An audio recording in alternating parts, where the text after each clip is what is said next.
Hey, this is Russell Peters, and welcome to Behind the Gram, where I kind of explain what I possibly should have texted in the text, but I was either too lazy or I just couldn't figure out how to word it that day. Anyway, I'm going to be explaining some of the pictures that I posted. You ready for this? It's going to be good. Let's get it started. Anyway, Russell Peters, me, and Dave Chappelle in 1996 at the Just for Laughs Festival in Montreal. I was already a fan of Dave's at that point, and then he had seen me do a set and he thought I was funny. I don't think he really thought I was funny, to be honest with you. I think he's just a really nice guy. Anyway, we became fast friends and we ended up hanging out subsequently that summer after, and he came and shot Half Baked in Toronto the following year. And we had some great times, and I got a great story. I was in Dave's hotel room in Toronto when he was shooting Half Baked. And my girlfriend at the time, I was trying to set her sister up with Dave, but she wasn't having it for some reason. But I brought my girl and her sister to his hotel room, and I was trying to, make it happen, And Dave had a dog named Thelonious at the time. It was a little white Pomeranian. And the dog was barking, and we were laughing and having a good time in the hotel room.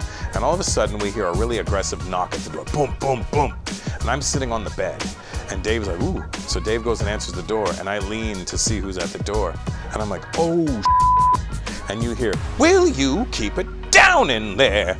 And I'm like, oh my God. And Dave closed the door, and we both looked at each other and we were like, Mrs. Evans just yelled at us. It was Esther Roll. She was staying in the room next door, the mother from Good Times. And we just thought it was the best moment of our lives. Well, he's had better moments since, but I thought it was a pretty great moment for me. So this is my birthday picture in 1984, September 29th, 1984. I was a little b-boy, as best I could be. I was a 4'11", 75 pounds. I was a break dancer. I'm wearing this bandana. It was a red bandana. I won it at a carnival. It was one of the choices. It was a red bandana, had Japanese writing and a big white dot in the spot in the middle, and it was long. You can't see, but it was long. It would like hang down to about there. It was like 2 strips, and I wore that thing every day. And I stopped wearing it because a teacher at school went, that bandana, is it religious? And I was like, oh. And I never wore it again after that. And that Thriller jacket that I'm wearing is actually genuine leather. And it was $99, and I remember I begged my father to get it for me, and I was so happy to get it and so excited, and I wore it to school, and I got made fun of, and I never wore it again. And to this day, I still feel bad that I made my dad spend his hard-earned money. That's $100 in 1984. It's a lot of money back then, and to this day, I still feel horrible that I made my dad spend all that money on it. I did, however, when I changed schools, there was this Jamaican girl named Veronica, and she needed a jacket, and I said, I have a red leather Thriller jacket if you'd rather. Oh my God, I want that jacket! And I gave her the jacket. She wore that jacket every day. So I did feel better about it after, but to this day I still feel bad that I wasted my dad's money. So here we have, I was in the Middle East, and they do this, it was like, you go for a barber there, and they do all kinds of cool shit.